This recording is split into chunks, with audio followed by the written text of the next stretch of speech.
Moi j'ai connu le père Jules, quand j'avais 16 ans, hein. Je suis né en 38 moi. Et puis c'était un boucher, puis il a commencé à monter sa boucherie, acheter un veau par-ci par-là, et puis il a fait travailler ses enfants. Et Henri, il a travaillé, et puis Louis, ils ont travaillé avec leur père, et ils ont commencé avec deux, trois ouvriers, après c'est monté à 6, 7, après à 15, après à 30. Ben, l'ancienne boucherie, ils ont agrandi, quoi, puis ils ont acheté. C'est ma grand-mère, parce qu'il fallait, bon, parce que je vous l'ai dit, parce qu'il fallait manger. Quand on vit mon grand-père chercher son premier veau, et puis qu'il a commencé à, bon, ils ont mangé ce qu'ils pouvaient manger, et tout. Le reste, ben, parfois, elle a commencé à hacher, à faire un saucisson, puis finalement, ils avaient besoin d'argent, mais elle a dû le vendre, et puis, c'était pour utiliser le reste de la viande qu'elle avait. Je sais que le saucisson, elle va commencer tout de suite. Il y avait cette grande cuisine, c'est là où tout le monde se retrouvait. Il y avait sur la table, une grande table de ferme, du saucisson, du jambon, du machin. Chacun goûtait, donnait son... C'est comme ça que ça a commencé. Chacun donnait son avis. Ah non, il est trop salé celui-là. On dit l'usine, mais c'était la cuisine. Et ça, c'est devant l'usine, là. C'est vraiment les premiers ouvriers de l'usine. J'ai marché là, pour la première fois. Il paraît que c'est un des ouvriers qui m'a fait marcher. En 49, l'usine était encore pas bâtie. C'était encore l'ancienne usine, parce que l'usine était, il y a une route, vous savez, qui passe entre les deux usines. Elle était en haut, l'usine. En bas, il y avait juste le bâtiment de la chaufferie, et puis l'abattoir des porcs, et puis des vaches. Et puis un atelier. Comment c'était tout verger, jardin autour. Après, ça a commencé à bâtir. Ben oui, la boucherie de Moret sur la 83, c'était carrément un magasin de boucherie comme on en voit. Hein. On rentrait de l'usine, puis la rue, et c'était, disons, une petite enclave dans l'usine. C'était, disons, sous les bureaux, il y avait les bureaux qui étaient en haut. Et la fourniture, ben, il y avait un petit frigo, il y avait tout ça, mais c'était approvisionné par l'usine. Le responsable de la boucherie faisait commande dans l'usine à toute heure de la journée. Et il était livré par l'atelier. La boucherie marchait très bien parce qu'il y avait beaucoup d'abats, puis c'était quand même de la matière fraîche, quoi. L'usine ne faisait pas de détails. Il y avait un responsable, oui, il y avait un boucher, un responsable boucher. Et vous voyez, le serveur. Je suis arrivé chez Moret en 1953 et j'ai commencé avec M. Louis Moret. Il m'a mis en place le service congélation. J'ai entré du service militaire. On n'y connaissait rien, congélation, on m'a fait voir quoi. On venait s'embaucher comme ça parce qu'il prenait énormément de monde. Et puis il nous formait sur place quoi. On s'embauchait sans arrêt. Et moi, il m'a envoyé à Paris, j'étais à beaucoup d'endroits, à des conférences, tout ça. Ça, 53, ça a commencé. Ils découpaient bien plus de porcs par jour, il y avait beaucoup de marchandises à congeler. Tous les services qui avaient des marchandises à congeler nous y amenaient. C'était conditionné, nous congelait, on est passé en tunnel, et 48 heures après en salle de stockage. Et on est terminé à 10. Pas parce qu'on habitait Cuiseaux, c'était facile comme tout, quoi. Et à côté, on connaissait, voilà, j'allais voir le patron, lui, dans le moment, qui devait être maire, peut-être encore en plus. Ça fait que, il m'embauchait, ça y est. Dans les années 55, 56, j'étais préparateur en pharmacie à Louan.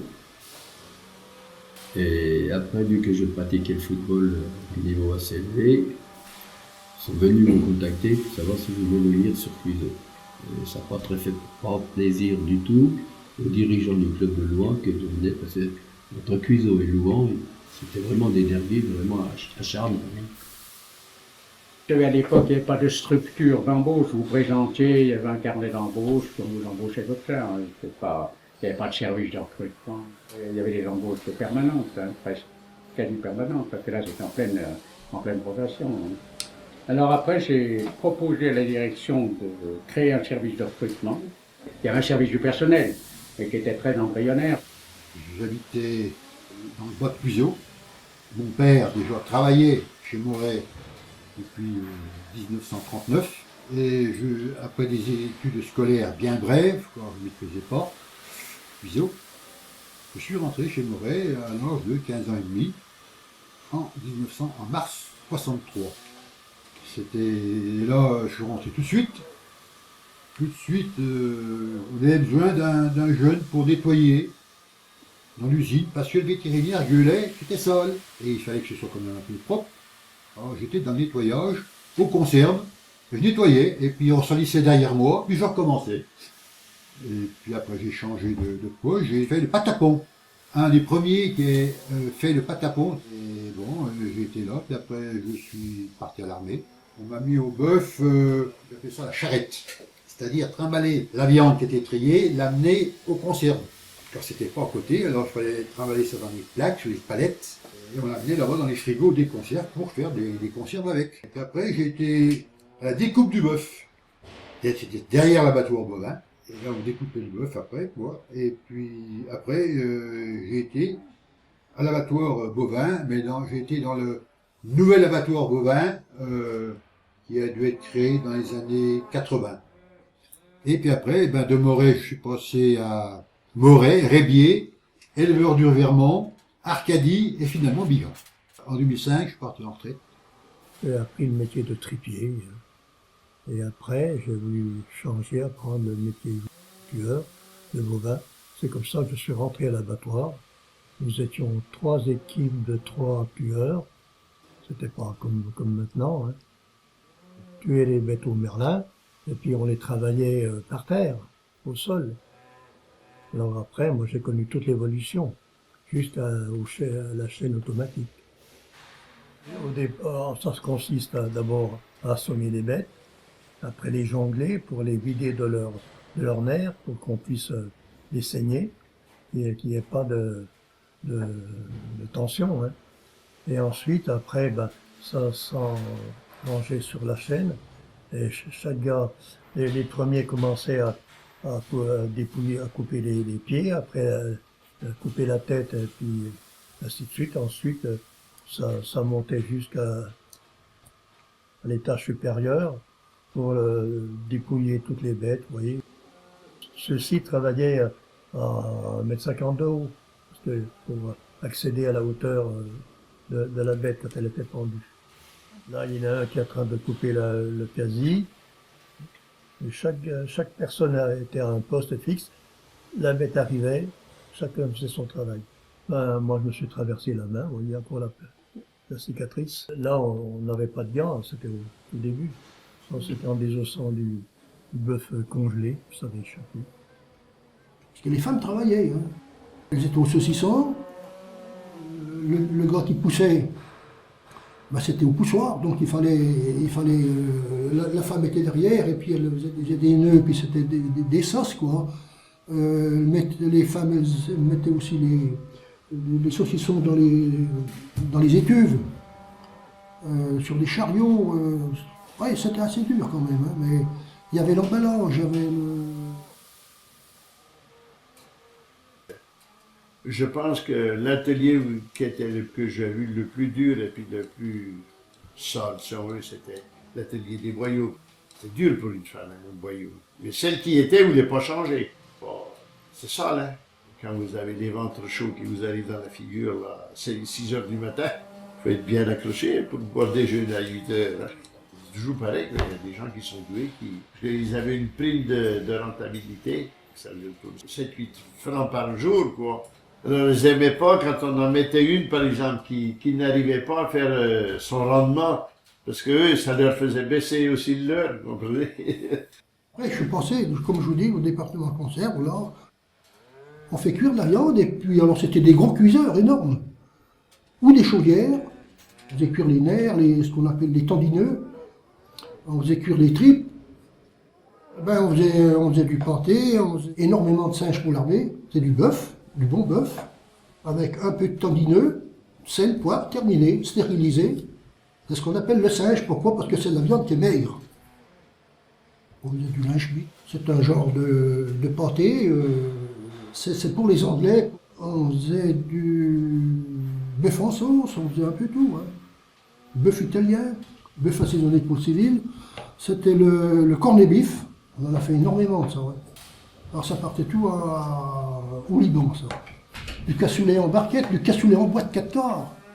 On a travaillé pour Jean-Louis Chrétien, on a fait des barquettes, les premières barquettes pour les cosmonautes, là. Il y avait vraiment une fabrication très artisanale, hein. C'était le jambon traditionnel qu'on faisait, c'était comme le charcutier du coin, quoi. Et puis là, bon, bah, ça a commencé à se développer, et puis il y avait des grosses quantités, il a fallu passer avec une fabrication sur des machines beaucoup plus performantes. Donc on a fait des tas de tests sur différentes machines pour arriver à faire un atelier ultra moderne, quoi. Il y avait des dépôts qui travaillaient beaucoup avec des collectivités, donc j'appelle collectivités, c'est les lycées, c'est des choses comme ça. Donc on leur faisait du jambon rectangulaire, un jambon rectangulaire qui, de telle façon que les tranches soient toutes uniformes pour distribuer dans les cantines, des choses comme ça. Les formes artisanales, ça allait plutôt pour la clientèle de grosses charcuteries, de grosses...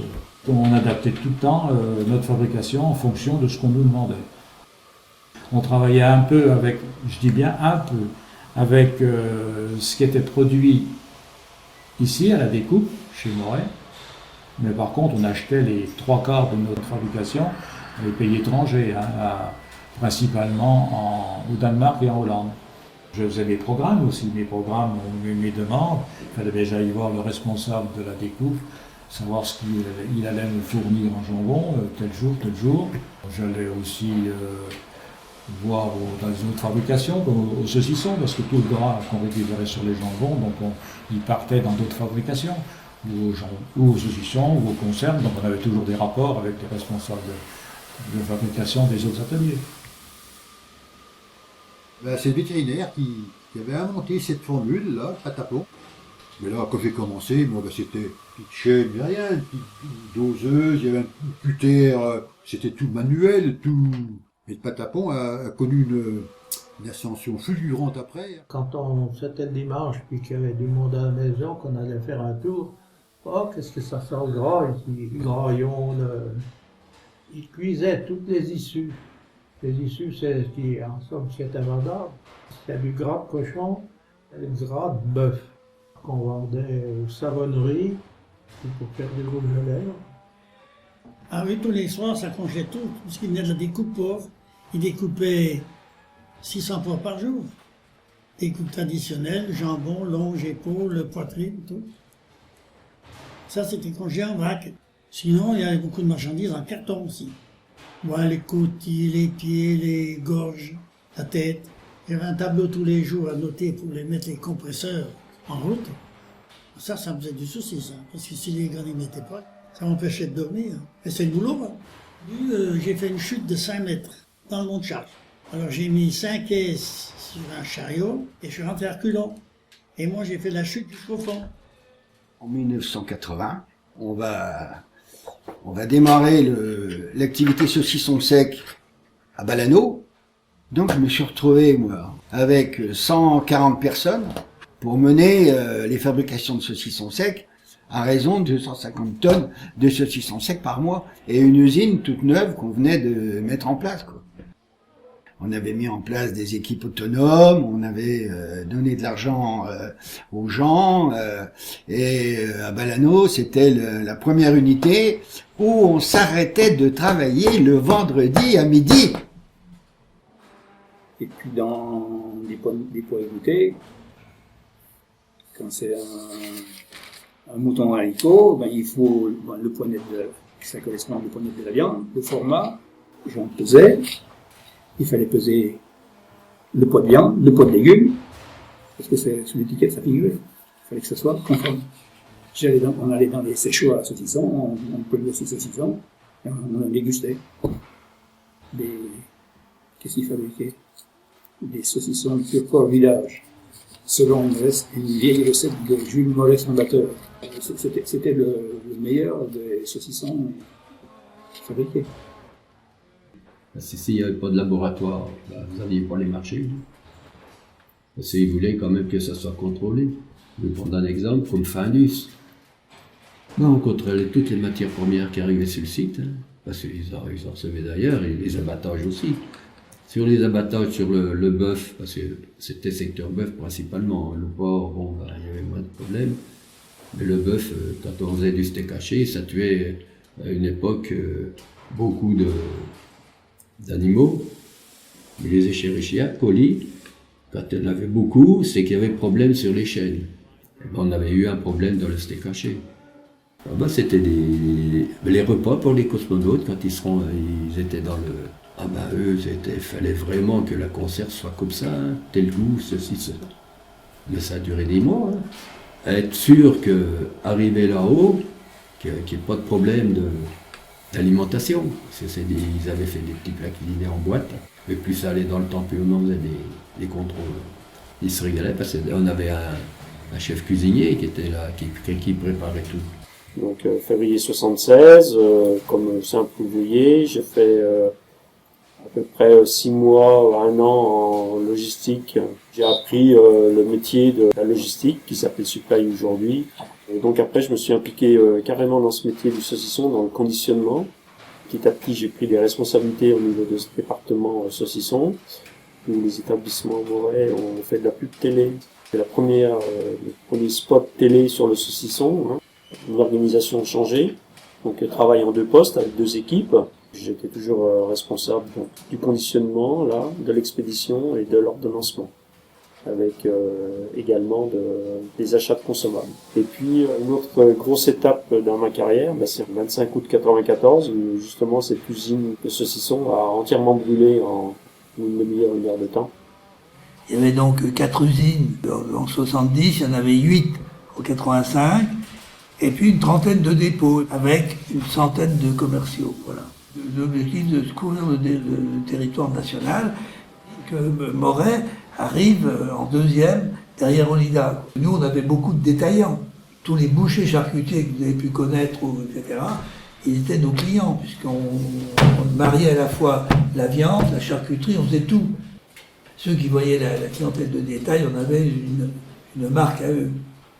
Alors, il y avait la marque Jules Moret, mais il y en avait une autre pour le détail. Je suis entrée avec mon mari à Lyon, au Tuilier. Voilà, c'était en 81. Les Tuiliers n'étaient plus suffisamment grands. C'était donc un autre site Moret que de Cuiseaux. Ils allaient ouvrir à Vaux-en-Velin. J'ai travaillé au Soulide pour commencer, au Tuilier et à Vaux-en-Velin. Et par la suite, j'ai travaillé au steak haché, au surgelé. Voilà, il y avait une très bonne ambiance. Il y a une chose qui m'a marquée, c'est que on avait fait grève 15 jours. Cuiseaux avait fait grève en même temps que nous pour augmenter les salaires, surtout des femmes. Toujours est-il qu'on avait gagné, aussi bien Cuiseaux que nous à Vaux-en-Velin. En 68, faute de personnel, puisqu'il y avait à peu près 10% qui ont travaillé pendant le mois de grève, on a eu à peu près 6 à 7 000 jambons qui sont allés à la poubelle, hein, qu'on n'a pas pu travailler. Alors, bien sûr, j'avais des copains qui faisaient grève, et puis ils m'en voulaient d'être au boulot, quoi. Mais c'était mon métier, hein, je pouvais pas faire autrement. Les frigos, ils tournaient, hein, c'était la chaufferie, elle marchait. Ça, c'était jour et nuit, hein, ça. Et ça, il fallait que ça tourne. Des formations pour obtenir un CAP, etc. Il y avait eu une première formation qui était dans le cadre du savoir-faire de l'entreprise, et ensuite, cette formation a été valorisée par le département en reconnaissance d'un CAP. Comment vous dire? Je ne vais pas renier le passé syndicaliste, qui m'a été, pas inculqué, mais l'éducation est venue par ces anciens dont je parle, là, où on doit leur rendre un hommage, quoi, parce qu'il y a eu toute cette histoire qui est longue à expliquer. Donc, voilà. Et donc à partir de là, tout s'est enchaîné, et puis on est allé jusqu'au bout avec la fermeture. PDG, en 1956, il a créé la première convention collective qui n'existait pas dans la profession. Sur le plan social, oui, c'était une société familiale. Bon, disons que c'était pas le pater familias au sens ironique qu'on entend du PDG autoritaire, c'était pas ça du tout, c'était très social, quoi. Au point de vue social, Ils étaient en avance sur toutes les boîtes de la région. Là. Il y avait un comité d'entreprise, il y avait une mutuelle, il y avait mis dans une bonne complémentaire. Non, puis les gens ils étaient bien payés. Hein. D'abord, la preuve, tous les gens des environs voulaient venir ici. Hein. Ils avaient un comité d'entreprise qui marchait très bien à l'usine. Là. Moi, j'ai appris à nager grâce aux colonies de vacances. J'y ai été 6 fois en colonie de vacances. Ça nous permettait d'avoir des ventes des longes, des poitrines, ça arrivait de temps en temps d'avoir des... C'était intéressant. Hein. Mais uniquement pour les ouvriers, quoi, bien sûr. Ils avaient débarrassé une fois le grand garage Maury, là, où il y avait tous les camions, là, parce qu'ils avaient fait un gala de boxe. Mais des gens à l'échelon assez haut. Hein. Il y avait eu du monde aussi. Là. Puis après, dans ce grand garage, ils faisaient la fête du jour de l'an. Ils faisaient venir les grands orchestres, et puis il y avait des cadeaux pour les gamins, oui. Toujours le comité d'entreprise qui était là. Hein. Pour les vacances, ils louaient des tentes, quoi. Des tentes, on allait les chercher, puis on les ramenait. On s'amusait à les monter avant de partir, parce qu'il y en a qui étaient compliqués à monter. Dans le temps, quand ça arrosait, ça se passait dans les cafés à Cuiseaux. Mais après, ça a été fini, parce que bon, on avait un réfectoire pour les casse-croûtes, quoi, parce que quand on faisait équipe, on mangeait. C'était un peu la vie de famille, quoi. Bernard, il était fou de foot. Hein. Il a quand même fait une équipe qui est montée en 2e division, hein. C'était pas rien. Hein. C'est vrai qu'on a vu des jolis matchs et puis tout. Agent de maîtrise ou cadre, hein. Travailler, c'est beaucoup dire. Et ils étaient à l'usine. Heureusement qu'ils avaient des bons ouvriers derrière eux pour leur montrer ce qu'il fallait faire. Ils travaillaient un petit peu quand même, quoi. Il y a un moment de ça déjà. Ils sont restés 16 ans en 2e division. C'était impressionnant, hein. Ils sont tombés sur des équipes comme Marseille, puis tout, quoi. Ça a coûté énormément, ça, à Bernard Maury. C'est lui qui finançait ça. C'était lui de sa poche qui finançait, mais sa poche, c'était l'usine. Il avait fait ça pour occuper les jeunes. Puis après, en 45, 46, ils ont monté une équipe un peu plus valable. Et puis, bon, ils avaient le droit de s'entraîner sur le terrain, là. Alors après, ils ont commencé à prendre 2-3 bons joueurs. Ils ont monté en honneur de Bourgogne. Puis après, c'était en CFA, c'était l'échelon un peu plus haut. Puis après, c'était en 2e division. Donc là, c'était à l'échelon national. On a vraiment vu des jolis matchs à Louan. Ouais. Moi, j'ai vu un match à Louan, c'était en CFA, ça. Louan contre Cuiseaux. Il y avait 5000 spectateurs. Alors, ils avaient mis sur France Football plus de spectateurs que d'habitants. Ah ben, au départ, c'était Cuiseaux-Louan. Parce que c'était Cuiseaux qui finançait, par l'intermédiaire de Bernard Maury, quoi. C'est devenu Louan-Cuiseaux. Au départ, c'était... Alors, Cuiseaux contre Louan, c'était un peu la guerre. Hein.